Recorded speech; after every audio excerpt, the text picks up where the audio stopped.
Hello students, so now we are going to start our new chapter for a fourth class SST. Chapter name is Wildlife in India. ठीक है, आज हम पढ़ने वाले हैं wild life in India. ये chapter है हमारा एसएसटी का। ठीक है, जिसके अंदर जो हाईलाइटेड पॉइंट्स हैं जो हम कवर करेंगे वो endangered animals, wild life centuries and national parks in India के बारे में डिस्कस करेंगे। तो देखिए, इसके एक शॉर्ट में समराइज कर देता हूँ एक चैप्टर्स को।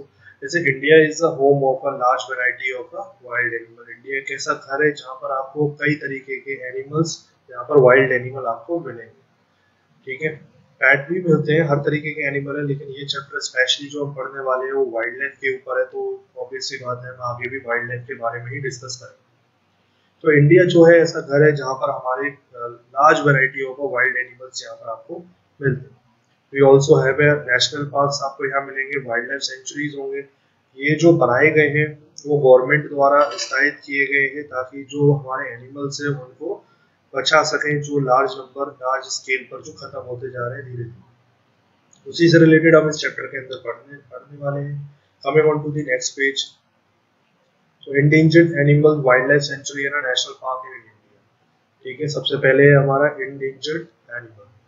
देखिए, India is home of a variety of a wild life. India एक ऐसा घर है जहाँ पर आपको वैरायटी, कई तरीके के आपको वाइल्ड एनिमल्स यहाँ पर आपको मिलेंगे। However, many of them are verge of extinctions due to the different reason। कई तरीके के एनिमल्स हैं, मतलब एक बॉर्डर पर आ चुके हैं, मतलब बॉर्डर इन द सेंस अगर मैं बात करूँ, ऐसी स्टेज पर आ चुके हैं जो धीरे धीरे खत्म होते जा रहे हैं या खत्म हो चुके हैं किसी ना किसी रीजन की वजह से। ठीक है, अब उन रीजनों में ह्यूमन एक्टिविटीज भी कह सकते हैं। जैसे ह्यूमन की एक्टिविटीज क्या है? Deforestation, cutting of the plants, trees, ये क्या है? डिफोरेस्टेशन ही होगा एक तरीके से। उसके बाद देखेंगे जैसे क्लाइमेट्स का कुछ चेंज हो जाता है, पहले मौसम कैसा था, यहाँ पर पोल्यूशन वगैरह काफी होने लगा है, उस वजह से भी। तो ऐसे एनिमल्स को हम क्या कहते हैं? इंडेंजर्ड है।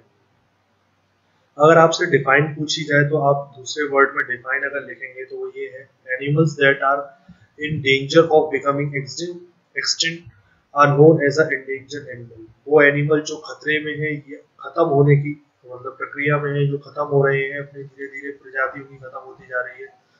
खत्म होने का मतलब देखिए ये नहीं है कि वो आज मर रहे हैं या जिंदा हो रहे हैं। खत्म होने का इंसेंट मतलब ये है कि उनकी जो जनसंख्या है वो कम होती जा रही है। जानवर जो है वो कम होते जा रहे हैं। पहले हो सकता है 1000 टाइगर थे, अब 500 रह गए, फिर 100 होते जा रहे हैं, मतलब वो कम होते जा रहे हैं। ठीक है, ग्रोथ होने की वजह से। तो animals is said to be endangered. अगर एनिमल को हम इंडेंजर्ड कहें, जब कहेंगे जब उनकी पॉपुलेशन जो है वो स्टार्ट हो जाए डिक्रीजिंग, उनकी जो नंबर ऑफ पॉपुलेशन है वो धीरे धीरे कम होती चली जाए और बहुत ही जल्दी रैपिड रेट से, उसको हम कहेंगे एंडेंजर्ड एनिमल। ठीक है, अब देखते हैं हमारा एक बंगाल टाइगर है, उसके बारे में थोड़ी जानते हैं।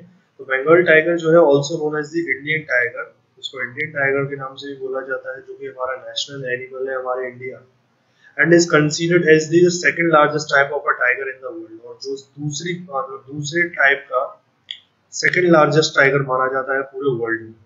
ठीक है, 100 साल पहले की बात करें, over the past of 100 year, मतलब 100 साल तक अगर हम पहले से और आज तक की बात करें तो काफी हंटिंग की गई, डिफोरेस्टेशन भी हुआ, पेड़ पेड़ भी कटे, काफी शिकार भी किया गया। ठीक है, जिस वजह से बंगाल टाइगर की जो पॉपुलेशन है वो धीरे धीरे कम होती चली।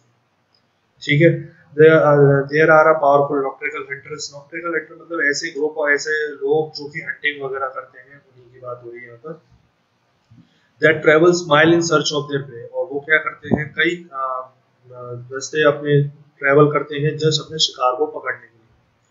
अब इनकी बात करें तो they are a very excellent eyesight and sharp eyes. इनकी बहुत ही एक्सीलेंट आंखें होती हैं और शार्प आईज होती हैं। इनकी जो विजिबिलिटी होती है काफी अच्छी होती है, और ये रात के समय में शिकार करना ज्यादा पसंद करते हैं। नॉक्टर्नल का मतलब यही था यहाँ पर।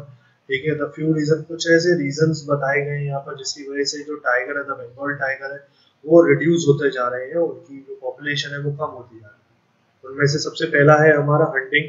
हंटिंग की बात करें तो हंटिंग देखिए, टाइगर सारा हंटेड फॉर अ फन, यानी कि पहले जो शिकार किया जाता था वो सिर्फ एक शौक था लोगों के, राजा महाराजाओं का, तो उस वजह से भी काफी रिड्यूस हुए। उसके बाद use for a medicine. Body part जो है हमारे टाइगर के, जो कुछ ऐसे बोन्स है, स्किन है, ये सारे हमारे मेडिसिन में काम आते हैं, तो इसलिए भी वो टाइगर का हंट होता है। उसके बाद बची कुची जो कसर थी वो पूरी करी गई डिफोरेस्टेशन लोगों के द्वारा, जहाँ पर ट्रीज वगैरह कट किए गए और टाइगर्स थे उनको घर नहीं मिले और इस वजह से वो सिटीज की तरफ आते चले गए और लोगों ने अपनी सेफ्टी के लिए उन्हें मारते चले गए। ठीक है, तो ये हमारा कुछ रीजन थे जिसकी वजह से उनका खत्म होते गए।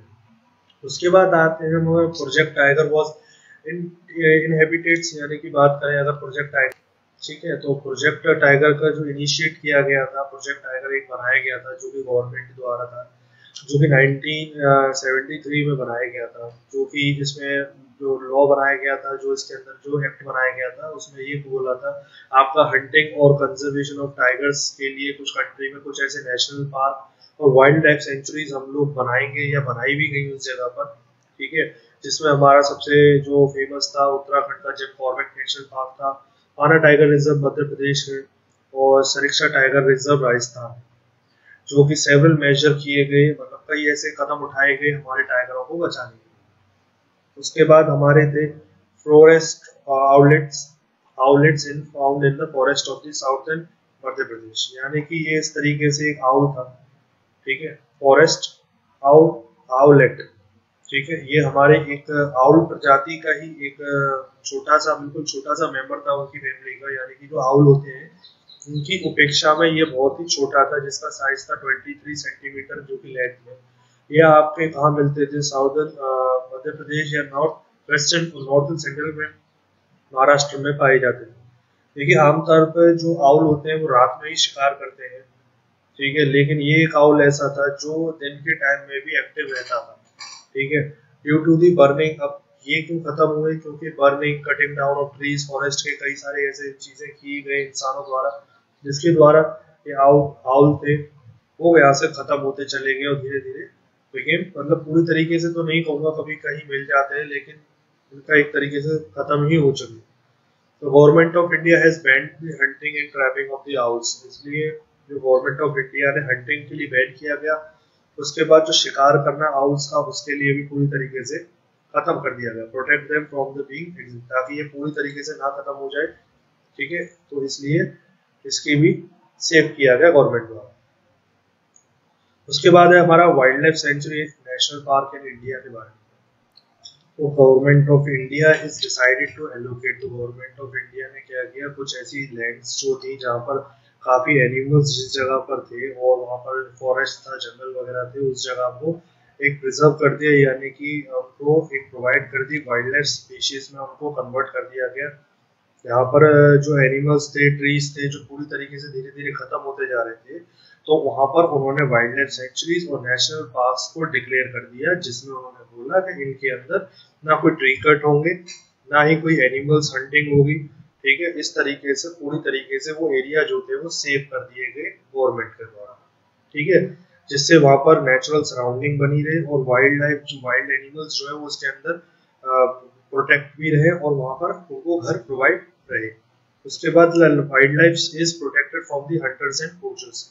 उसके बाद जो वाइल्ड लाइफ थे, जो जो जानवर थे हमारे, जो जंगली जानवर थे, वो प्रोटेक्ट किए गए किसके से, हंटरों से और पोचर्स से, मतलब ऐसे वही पीपल्स जो आपके वाइल्ड लाइफ हंटिंग वगैरह करते हैं उन्हीं को भी ये बोला जाता है। अब कुछ ऐसी जगह पर जहाँ पर हमारे नेशनल पार्क और सम सेंचुरीज जहाँ पर बनाई गई हैं उनके बारे में हम नेक्स्ट देखने वाले हैं। तो सबसे पहले हमारा नॉर्थ है ना, नॉर्थ ईस्ट इंडिया की बात करते हैं, जहाँ पर the Jim Corbett national park in Uttarakhand and Kaziranga national park इन आसाम, ये ऐसे दो इम्पोर्टेंट नेशनल पार्क थे जो कि नॉर्थ ईस्ट पार्ट में लोकेटेड थे इंडिया के रिस्पेक्टिव। ठीक है, तो ये प्रोटेक्ट एनिमल्स सच एज, अब इनके अंदर जो एनिमल जो स्पीशीज बचाई जाती हैं वो कौन से हैं, जैसे elephant, tiger, leopard, snow leopard, कुछ और इस तरीके से ब्लैक बग्स जैसे कुछ एनिमल्स हैं जिनको सेव किया जाता है। Indian foxes and a large number of reptiles and birds भी आपको इसके अंदर मिलेंगी। अब Sultanpur bird sanctuary in Haryana is famous for migration birds, यानी कि एक हरियाणा में भी एक बर्ड सेंचुरी है जहाँ पर बर्ड वगैरह आती है, तो वो विंटर्स के दौरान यानी माइग्रेट होती है, पहले वो कहीं पूरे ऑल ओवर वर्ल्ड से उड़कर और वो यहाँ पर विंटर्स के दौरान आती है, तभी वो लोग वहाँ पर घूमने भी जाते हैं, फेमस है वहाँ पर काफी। उसके बाद देखिए नॉर्थ वेस्ट इंडिया की बात करते हैं, तो यहाँ पर ग्रेट इंडियन डेजर्ट जो कि north west part of the country में जो है, जिसकी होम ऑफ वो भी एक काफी घर है काफी जंगली जानवर है। जैसे आपको यहाँ पर बर्ड्स, रेप्टाइल्स और वाइल्ड एनिमल्स सभी तरीके के यहाँ पर आपको प्रजाति मिलेंगी। तो वैरायटी ऑफ एनिमल जो डेजर्ट में पाए जाते हैं वो scorpion, mongoose, red forest, fox ऐसे एनिमल्स आपको यहाँ पर मिलेंगे। ठीक है, उसके बाद wild cats are found in the Thar desert. Panther and deers are also found here. यहाँ पर कुछ आपको पैंथर्स भी मिलेंगे ब्लैक, और उसके बाद आपको डियर्स भी मिलेंगे। Some wildlife sanctuaries located here are Ranthambore national park, ठीक है, Ranthambore national park and the Sariska national park, both of which are famous for a tiger reserve. ये दोनों की दोनों जो है वो आपके टाइगर रिजर्व के लिए फेमस है। Migratory birds which includes different species like, अब कुछ ऐसी बर्ड्स हैं जो माइग्रेट होती है, यानी कि खाने की तलाश में या सीजन बदलता है तब उसके तलाश में वो लोग अपनी लोकेट करती हैं एक जगह से दूसरी जगह पर। वो थी कुछ एनिमल, कुछ बर्ड्स ऐसी हैं जो कि ईगल्स हैं, फैल्कन है, ये डेजर्ट नेशनल पार्क के आती है। और Bharatpur bird sanctuary is famous for a water birds. अब कुछ ऐसी बर्ड्स हैं जो पानी में भी हैं, उनके लिए जो भरतपुर बर्ड्स जो है वो फेमस है। ठीक है, the sanctuaries also has animals such as sambar, cheetahs, nilgai and boars. ये भी कुछ और भी एनिमल्स हैं जिसके अंदर आपको मिलेंगे राजस्थान के अंदर। The only wildlife sanctuaries in India that has an Asiatic animal loins, यानी कि ये सिर्फ एकमात्र ऐसी वाइल्ड लाइफ सेंचुरी जिसके अंदर एशियाटिक लॉइंस मिलते हैं, जो कि आपकी गिर नेशनल पार्क गुजरात के अंदर। देखिए भरतपुर बर्ड सेंचुरी आप देख रहे हो यहाँ पर, ठीक है, रणथंभौर नेशनल पार्क, इसके अंदर आपको चीता, टाइगर वगैरह सब मिलते हैं। उसके बाद लास्ट है हमारा सेंट्रल है ना साउथ इंडिया, यानी कि थोड़ा सा इंडिया के बीच वाला पोर्शन और नीचे साउथ वाला तमिलनाडु वाला साइड का पोर्शन है जहाँ पर आपकी डिस्कस करेंगे।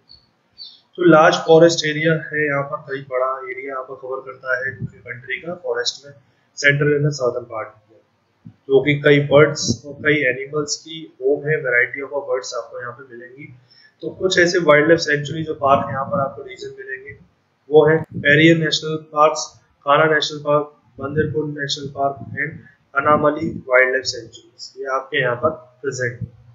उसके बाद पीरिया नेशनल पार्क की बात करें जो कि केरला में है, जो कि एक होम है elephants, walking dears, mouse dears, कई तरीके के अलग अलग एनिमल्स। यहाँ पे आपको कुछ रेप्टाइल्स भी मिलेंगे जैसे पाइथन है, king cobra, flying lizard and flying frog के नाम से। कान्हा नेशनल पार्क जो कि Madhya Pradesh and Bandipur national park जो कि कर्नाटक में, ये दोनों ही फेमस है अपने बंगाल टाइगर के लिए, Indian leopard, sloth bears, swamp deers and Asiatic wild dog के लिए। अनामली वाइल्ड लाइफ सेंचुरीज की बात करें जो कि तमिलनाडु के अंदर स्थित है, यहाँ पे आपको elephants, Bengal tigers, golden jackal और jungle cats, Indian giant squirrel जैसे एनिमल्स आपको मिलेंगे, इंडियन लियोपर्ड एक्सेट्रा आपको यहाँ पर मिल जाएंगे। तो आज हमने पढ़ा इसके बारे में वाइल्ड लाइफ जो हमारे इंडिया के अंदर स्थित है, हमने जाना कि हमारे सेंचुरीज क्या होती हैं और हमारे नेशनल पार्क्स क्या थे। तो अब इसमें एक फैक्ट दे रखा है लास्ट में जो कि मैं इसे भी पढ़ देता हूँ। 2018 की जुलाई की रिपोर्ट के अकॉर्डिंग हमारे इंडिया के अंदर 110 यानी कि 110 नेशनल पार्क्स है, जो कि जो एरिया कवर करते हैं पूरे इंडिया में, अगर मैं बात करूं 40,501 स्क्वायर किलोमीटर के एरिया को कवर करते हैं। ठीक है, आई होप आपको चैप्टर इंटरेस्टिंग और समझ में आया होगा। Thank you class, thank you so much.